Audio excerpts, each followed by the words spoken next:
Back in the jungle. Back in the home jungle.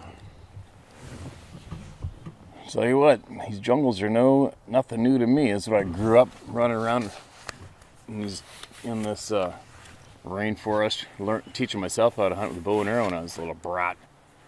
Trying to escape the misery of that drunken sack of shit in my mom's house I had to go to every couple weekends. Survived it, and I know there's a lot of people out there with a so-called parent that's in their home that they didn't invite into it, and it's not their father or their mother, and they're doing a real shitty job. Well, just so you know, that time will go by quick, and you'll be able to make your own choices and choose to get those people out of your life and do way better than them, all right? Don't be like them. That's the key. Anyway, just kind of reminds me of being back. All the memories of being a kid start flooding in while I'm out ripping around in this familiar forest. Of the West Coast. I guess I've been doing a couple of repeats. Well, I put a few repeats on the channel just to keep it going. Here's like 8,000 new people this last month too. I'm sure they didn't hear them all. But I'll tell you what I'm going to do. Just for this once, I'm going to jump into July's folder, which I haven't done once yet. And there is hundreds in here. There's ravens and eagles all around me. It's pretty cool. Bunch of bears too. Usually if one decides to come up behind me walking up the road, I'm sure everybody will let me know it's there, right? Okay, listen to this. Ohio Grassman. Hey man, love the channel. Oh, by the way, I think there's like 5 teenagers at the house right now. It's chaos. So this is as well my little escape in the morning. Hey man, love the channel. This is not an exceptional story in comparison to some others, but it's true. Please don't use my last name. This is my sister in about 2001. She was driving and I was riding shotgun. It was about 1 a.m. She was in her 20s and I was about 19. We would cruise the back roads of rural Ohio and drink while bullshitting, listening to music. On a back road in Dalestown, Ohio, I caught some red eye shine to my right, and my sister saw this thing at the exact same time. We were both like, what the F was that? We'd seen a large, about 7-foot tall, man-shaped being with red eyes and what appeared to be matted hair that was caked with mud or something. The entire sighting lasted about 3 seconds as we were driving about 30 miles per hour and then hit the gas when we saw this thing to get the hell out of there. It was just standing by this cornfield to our right. It was like it thought if it stood still that we would not see it. And we probably would have if it not for those red eyes. We didn't smell anything funny. It was warm out and I remember having the windows down. Anyway, thanks for sharing these stories. Thanks, John. Appreciate it, man. And, it might not to you sound like much to you, but it might sound like a lot to somebody who lives in that exact same area you just mentioned, right? And that's why we got to get it out and share it. And the thing about staying still, as being a professionally paid hunter guide, I can assure you it doesn't matter the species. If you do not move and the wind's right, nothing sees you. And these things are so large. We've heard numerous accounts of these things not moving, like dead still, like an animal can hold stillness, and people walking right by them thinking it's a stump or a pile of brush, and then it got up and walked away. And that creeps me out because of all the times that I'm out in this bush here. I wonder how many times they pulled that up to me because I'm not looking for them. Another thing too is for you to be to see potentially these beings more, or anything else more.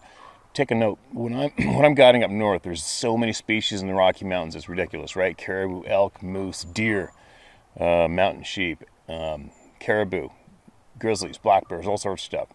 And when I'm guiding, as an example, for a moose, we'll go out for a day with my hunter, we'll see predominantly moose, unless something jumps up right in front of us that's a different species. And then maybe a couple of days later, I'll take that same guy, possibly looking for elk, and we'll basically go in the same area, and we predominantly see elk because we're looking for elk. And we don't typically see all those moose that we saw a few days earlier because we're not looking for that big black, dark brown form. We're looking for the beige elk. So what I'm saying is, how many of you are looking for a 6 to 8 foot tall stump not moving in the timber when you're hiking and you're walking? Right? Not too many of us. How many of us are looking for a face 8 to 9 to 10 to 12 feet up a tree, a half a face with one eyeball, dead steady on the side of a tree, looking out at you from who knows how far or how close? Not many of us, right? But they know that, I will guarantee, and they capitalize on that. And thus, we've heard that numerous times. And people see these things absolutely statue frozen while they're coming by until they focus on them, and then it's over. But thanks for sending that in. And yet, there is one mosquito here tormenting me. Anyway. USAF creature story update. Steve asked if I knew more about the creature. No, I do not. I have a lot of respect for the day shift flight chief who questioned me. We both had seen each other in passing on secret squirrel shit. Google it. Much faster to explain. I was getting towards the end of my enlistment and had zero desire to be briefed on anything more or as bizarre as I had been already. Alaska story. I was driving an old road near the toe of the Root Glacier on Wrangell St. Elias, Nathan Park, near McCarthy, Alaska. My friend and I were doing just a little photography and a hike in a little, then go back to McCarthy. Suddenly I had this strange feeling inside my head. I knew there was something just over a small hill. I looked at my buddy and said, Bigfoot, without thinking. We both got out of my Toyota pickup and I motioned for him to go into the light glacier scrub, and I walked in about 6 yards to his left. We were both armed for self-defense against bears. A classic Bigfoot stood up almost between us and ran off into heavy cover, easily jumping over fallen trees ridiculously fast. I had just a glimpse of its profile before it ran. It looked human, but it had dark brown hair all over with wide shoulders, maybe 6 feet tall, standing like a man. No, not huge or built like I've ever heard on your channel. Just super fast, faster than a grizzly at full bore charge or run, or a horse at full gallop. I wasn't scared, but very perplexed at what I was looking at. No fight or flight. But remember, a weird ice cream headache until it was out of sight for a minute or so. My friend was awestruck. He had lived in the area for years and never saw one. We still talk about it. I hope to get back to McCarthy in a few weeks. What I fear in the woods. Moose, black bear, brown bear, other people. Enjoy. All right. I would have to do a little bit of search in the email inbox to find your original email, Joe, but thanks for sending that. The super fast speed is what scared a lot of people when they seen these things. Super crazy speed. And, I would like to see that myself. I'm very, very curious about that aspect of them for sure. I wouldn't mind seeing that once in this lifetime before it's up. That absolute insane speed. That'd be something else. Ripping along. That's pretty crazy that you sensed it up ahead without seeing it, but a lot of people can sense these things, right? Bigfoot in the rain. Hello, Steve. I live in a safe land, Blackland Dirt, Texas. But one night something weird happened about 100 miles from my home in Temple. One Saturday, me and my beautiful wife decided to sneak off to Bossier City, LA, for some gambling and together time. A simple one-night trip. I was crossing the Sabine River Bridge in deep East Texas. My wife was, in LA, Louisiana. My wife was reading a magazine. It was raining, but light was good about 6 p.m. Saturday around June 1st, 2012.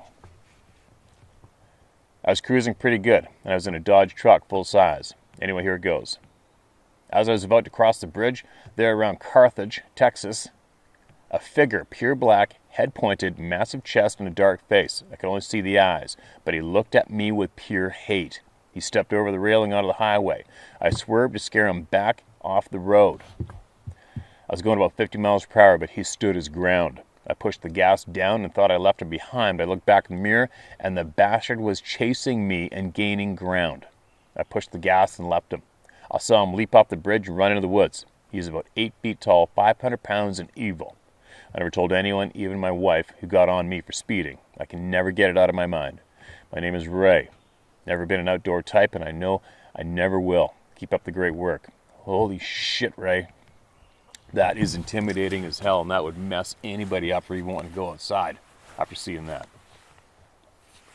I can't explain the hatred. Many people feel they can. Many people are adamant it's biblical, and they are here to kill us. They are here to rise up out of the ground, out of the tunnels, out of the caves in the ground, and when they are allowed to, and wreak absolute havoc on us.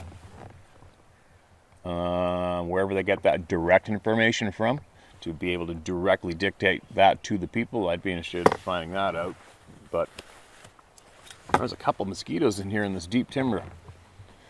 But anyway, I don't know what's up with the hate. The hate has been reported so many times. So many people have said the look in this thing's face, I could tell it wanted to kill me, but they don't. I don't know why. But I tell you one thing, like I said, I remember saying a long time ago, if one of these beings felt like it, especially where I live rural now, but even like, say, an example, the community I was just living in, I remember thinking, man, if one of those things felt like it in the night, it could go house to house solo and annihilate a community. Think about it. There'd be nothing you could do about it. And that's fairly, it's fairly alarming, right? To know that that is potentially a reality. Probably far-fetched. I hope it never ever happens.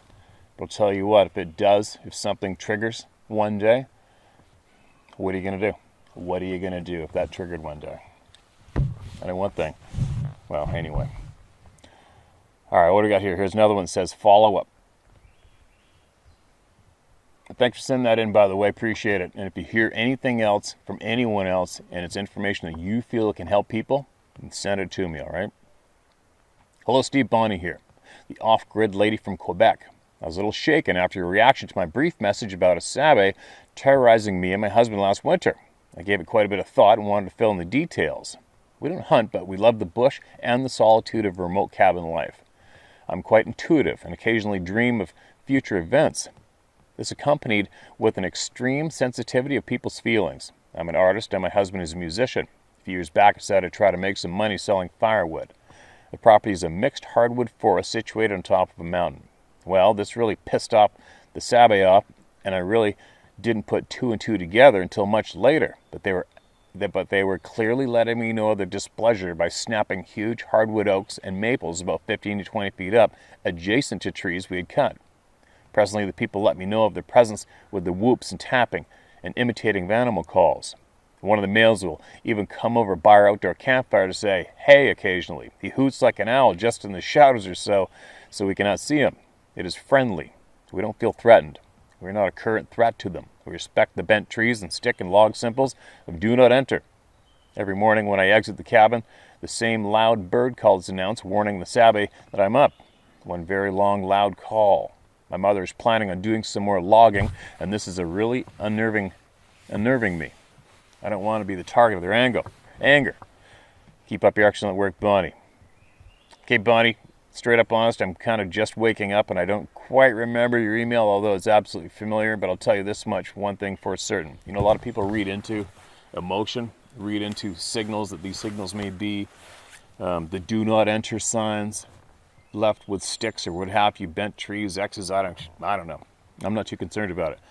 This is what I can tell all of you with confidence. Something this big that outclasses us so fiercely, if it does not want you to do something, you're not going to be able to do it. If these beings are absolutely pissed that you're cutting some firewood, they're going to stop you before you cut it. Right? If they do not want you to go up a road or in a trail in a timber, they're not just going to leave a couple of sticks and an X thinking you understand what that means to stop you dead in your tracks. They're going to stop you. Right? I know there's going to be a lot of people out there who disagree with me, but if you do not go with the main narrative, what everybody claims is true because so-and-so says it and you mimic what they say, etc., if you think common sense, think about it. It's like when people say with the keepers of the forest, or the watchers of the keepers, they protect the forest. No, they don't.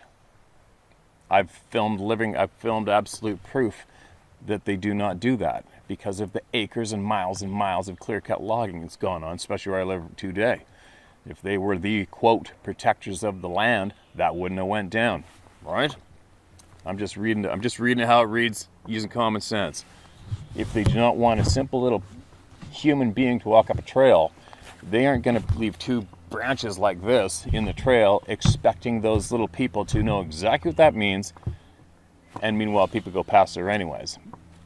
I guess I'm babbling a little bit, but I'm just saying is a lot of these things that people keep saying and inserting their own emotional feelings possibly. I'm not right Who knows if I'm ever right, but I'm just saying my take on it. Something this big that can pull your head off like a frickin' dandelion top. If it doesn't want you to go in the forest, it's going to stop your ass. If it just want you to cut firewood, you're not going to be cutting firewood, right?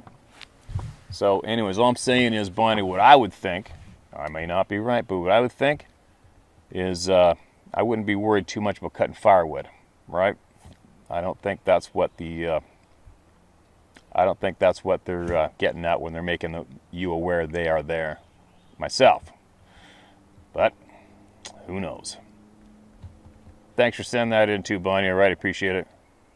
And send more in if you find anything that helps the people. Send it in, all right? Or yourself. Good morning, Mr. Isdall. This story and photo was experienced before my brother first introduced me to David Paulides and his 411 research. From there, my interest expanded to Scott Carpenter, and then my brother introduced me to your videos. I'm a Christian, and I believe in Gen 6. I'm also part First Nation, Osage, 6'4", and a member of the tribe. While they are located in Oklahoma, I live in Florida. I'm not a hunter or avid outdoorsman, though I've done my share of fishing, camping, and hiking in this nation's national parks. Anyway, on to the stories. First experience, Quinault Short Loop in Olympic National Park. I was on a weekend-long vacation with my future wife, starting in Seattle and ending in San Francisco. It was December, about a week before Christmas. While on this trail, my wife and I traded leading each other on the path that was wide enough for only one person. At one point, just before the path begins to loop back toward the starting point, my wife is about 10 yards behind me. I suddenly had a strange feeling of being watched. Everything was suddenly incredibly quiet. I stopped, stared into the tree line in the U shape around me, and first thought was a big cat. Short brush for about 30 yards to the tree line. It looked like a controlled burn or forest fire had occurred several years earlier. I had friends who hunt tell me that when big cats are in the area, it becomes dead silent. I also have experienced this camping in Florida, followed by panther screams. I then looked behind me and told my wife to get right in front of me. Normally we were laughing and joking on our hikes, but something in my tone wiped the smile from her face, and she hurried up to me. Nothing else happened other than turning the loop and heading back towards the truck, other than a sense of relief that I was no longer being watched. I've attached a picture and circled the trail where the feeling occurred. Second experience, Prairie Creek, Redwood National Park, California. My wife and I pulled off the road to explore the giant redwoods. We ran around the area taking pictures and generally enjoying ourselves. At one point, my wife goes to cross a wooden bridge with a trail leading into the brush and then further a distant tree line. She got to the bridge and I was following when suddenly I stopped again and told her I would not cross the bridge. She laughed and asked what was wrong. I simply said, "Do not cross to the other side. Come back here." Once again, something in my tone told that I was serious, and she did not argue. I don't usually tell my wife what to do. She asked what was wrong, and I was trying to put a light-hearted face on what I was feeling and just told her I didn't like the trail and thought we should leave. She convinced me to take a picture on the bridge. I walked halfway down it, and it was very difficult for me to turn my back to that tree line. Note, in the picture you can see I didn't square my back to the woods. I stood at an angle, and that angle is toward the thing I'm asking you about in the picture. After this picture, we left and felt relieved. Nothing else of note regarding the subject occurred on the rest of the trip. Boring, I know. Fast forward about 5 years, and I looked at that picture again and noticed something in the upper right of the frame. I've shown my brother, who's an avid follower of you, the 411 and Scott Carpenter, and he sees it too. So I've attached a picture with it circled and without it circled. I've also attached a picture of the cover of Mr. Carpenter's book for picture of face comparison. I feel kind of silly, but I'm curious what you make of this. Is it just my imagination? I'm mostly interested in the upper right of the picture, but my wife thinks she sees something on the left as well. If you look down at it unbiasedly and let me know if I was just being overly protective or correctly listening to my sixth sense, I greatly appreciate it. Best regards and thank you for the work you do. Lucas. P.S. Discussing this with my brother brought up another memory we had as children. We lived behind roughly 40 acres of woods that connected Tomoka and Tiger Bay State Park area. This is 30 years ago, so the woods has since been built up. Anyway, my brother and I were always in the woods behind our house making trails and chasing rabbits and turkeys. One evening we were headed into the woods around 7 p.m. in the summer, so we still had about 2 hours light left. We got only about 100 yards down the trail we made when my older brother stopped dead. He was staring at the bush that he said wasn't there before. He turned us around and we began walking back toward the house. As we walked, we heard footsteps, bipedal, slowly following us. When we stopped, we would take a step or two and then stop too. It freaked us out. We were about 5 and 7 years old. The start and stop happened several times. Finally, my brother just said, "Run." He stayed behind me and we bolted for the house and jumped the chain link fence. Our dad was in the yard and came running. My brother told him what we had heard, and our dad believed us and spent some time looking into the woods, but he didn't go more than 10 yards from the fence. He didn't hear anything. A few months later, we told the owner of the property that what we had heard, and he simply said, "Oh, you heard the big red bear." To my knowledge, there aren't any red bears in Florida. We didn't go into the woods much after that. Anyway, it feels good to get the stories out, even if they just turned out to be overactive imaginations. All right. Luke, absolutely appreciate you sending that in, man, all right? And just so everybody knows, including you, Luke, it's like when I get these photographs, I'm not a photograph analyst, I'm not an expert, and I definitely was not there with you when you took the picture. I've never walked that trail in my life. So I do remember those photographs, and hopefully I'll be able to dig them up and add them to this email share once I get back, so now we've got the internet. But for me, these photographs, it's like, if it isn't with the whites of the eyes, looking at that camera, I don't have any interest myself. It doesn't even, I'll glance for a second and I don't really think too much of it, you know, because I have seen these things firsthand with my eyeballs. I know they're here. I know they're here 110%. I know they're here. And that's good enough for me. So after you've seen them firsthand, you know they're here. You know they're watching you when they're around, when you're in the same zone. Seeing a photograph with maybe possibly a little bit of a shape way off in the distance, it just doesn't do anything for me personally, and I don't think much of it. But I guess getting back to answer your question, I wasn't there, man. I wasn't there, and I've never walked that trail. So, but what I would hope that you would focus on would be, like you said, your sixth sense, your feelings, and keeping yourself safe. You know, was there something there? Who knows? Chances are really high there was. Is it caught in the photograph? I don't know, man. I haven't a clue. You know what? I took a picture the other day of a big bear on the other side of the river just behind me. Big bear. And I posted it up, I think I even posted it on the community channel. And if you look up above the bear in the green bushes, there's a dark blob there, and you zoom in on it, and it looks exactly like a big peaked head with eyes and cheekbones on it. Did I make mention of it? No. Will I go back down there and take a photograph of the same place for shits and giggles? Why not? Because I'm going to go down there anyway and set up some trail cameras around that pool for the bears and eagles and stuff. But it's not hard. It's very, very easy to take a photograph, especially look where I am right now. I'll bet you people are going to go, there's one over your shoulder, there's 3 over there, there's 2 above you, there's 5 in the tree. Right? And you can take a photograph from that camera behind me, probably take a screenshot and zoom in, and you'll be able to put together faces. Face-like shape.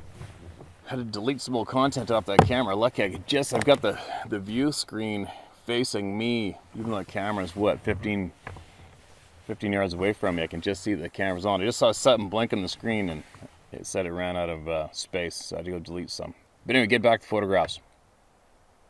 Yeah, I'm the wrong guy. I'm the wrong guy to ask what I think about a shape or a form in a photograph when it comes to these beings. I just am. I don't analyze them. I don't seek them out. I don't really have that much interest in photographs myself, but that's just me. All right, but there's plenty of people here watching this channel that do have interest and do dissect those photographs, and I'm sure they may have a look and offer up some kind of opinion in the comment section below, or other people will. Okay. Other than that, go with your sixth sense when it comes to this topic, no matter what. When you're out in the woods, all right, especially with family, go with your sixth sense. Don't deny it attention ever. And thanks for sending that in, all right, man? Attention, please read on video. Okie dokie, here we go. Hello, Steve. First, I need to tell you how much I appreciate what you're doing. Being able to get my story out has helped me more than you'll ever know. I've gone from being ridiculed to vindicated to an authority on the myriad of topics this subject bleeds into. My name is Zach from Northern California. I'm the guy who had one of these demons slamming on the outside of my house at night. then finally caught it in the floodlights of my front yard, and it turned cloaked like the Predator movie. I also had all the sleep paralysis episodes and the strange disappearance, then equally strange return of a dog. You said many things that I feel need to be brought up. You may not agree with the discussion of the topics again. I will ask you, please understand, I did not write this letter to be annoying. I have zero contempt or malice for you. To be honest, I actually consider you one of the great men of our time. In that, you recently asked us, your audience, where are the great men of today? We found one with you. Oh, holy cow. Okay, thanks for these kind words, man. You're a hero, and I believe there will be folk songs written about you and what you're doing, LOL. I think you're much smarter than you pretend to be sometimes. You say that the true info about this subject concerning the First Nations, and how you said when this info was relayed to white settlers, it was treated like a hoax or silly folklore. When in fact, white settlers heard about these interdimensional spiritual creatures, they knew them to be what they've always known to them be, demons, the sons of the fallen ones. Since you read my story, I've gone on a crash course in the subject. This is what I've learned to be true, and my puzzle is fitting together perfectly. You see, it's my belief that humans are like a petri dish with a sterile culture inside. We are created with a veil between our world and the dimension the demons inhabit. God knew that if we were exposed to the other side, it could make us go insane, just like anything from outside that sterile culture, only to be contamination. Likewise, anything piercing the veil from another dimension is demonic, but extraterrestrials, Sabe, spirit guide, orb, UFO, or anything else, simply for the fact that if something from the other side truly cared about you, it would know to stay the F away from any human the way our Creator designed, so as to keep our culture sterile and not contaminated, so to speak. It was these interdimensional creatures that caused the great flood with Noah and the ark, of which every ancient civilization has had a flood story, not to mention mainstream modern paleontology and the geology have found a layer or soil strata that shows a global cataclysm in the past. We must remember to always remain diligent. The Bible says that it was in the days of Noah. So too it will be the coming of the days of the Son of Man. Also Revelation says that in the end times, men will become obsessed with the doctrine of demons. May we never lead our brothers astray in our search for truth and at the round table of knowledge. Like always, take what I've written, what you will, and discard that you don't. Only if it helps your puzzle come into view better.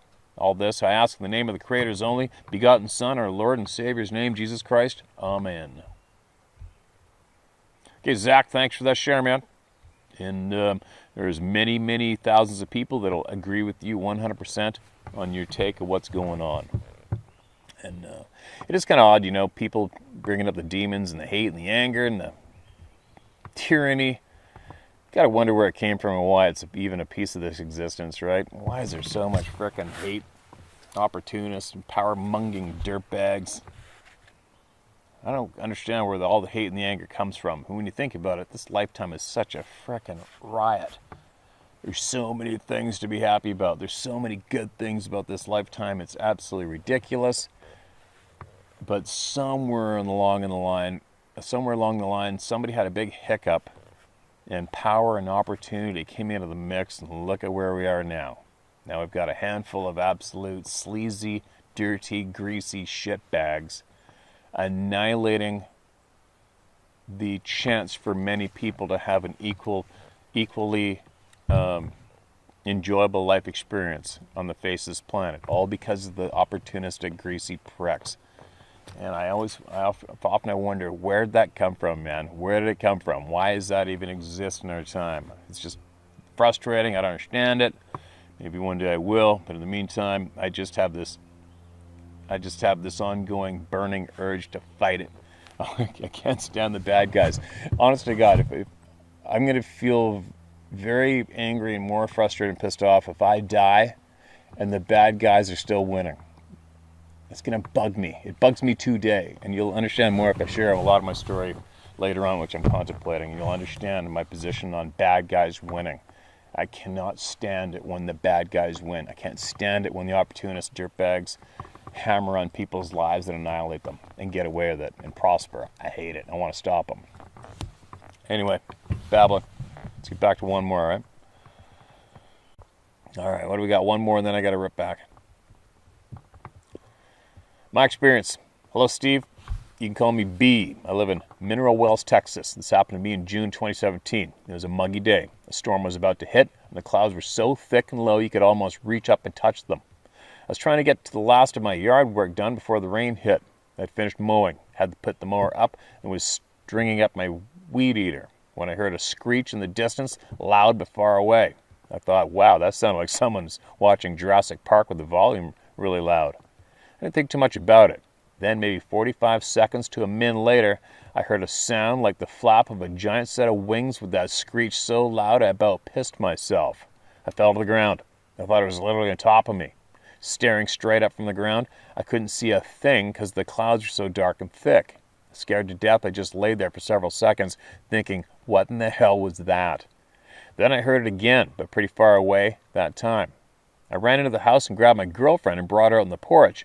I told her what had happened, and it scared her to death. We listened for a while, but never heard it again, and I haven't heard it since. The only thing I can think of is the stories of the Thunderbird from South Texas, but I've never heard of them spotted this far north. Never did see it, but I'll never forget that awful sound. Anyway, it's not a Sasquatch story, but I thought I'd share anyway. Thanks, Steve, for all you do. There are things in this world that we just don't understand. Hallelujah to that one. Many things that we don't understand, isn't there? There's been a lot of people have shared that same experience. A lot. I have no knowledge about it. I got no experience with it. I can't say anything about it myself. I'm sure somebody else in the comments section might be able to tap into it for you. It's pretty bizarre, man. There's a lot of stories of sightings of these massive flying things flying around, accompanied with that sound. I don't know what the hell's going on in that department, but anyway, I gotta get going.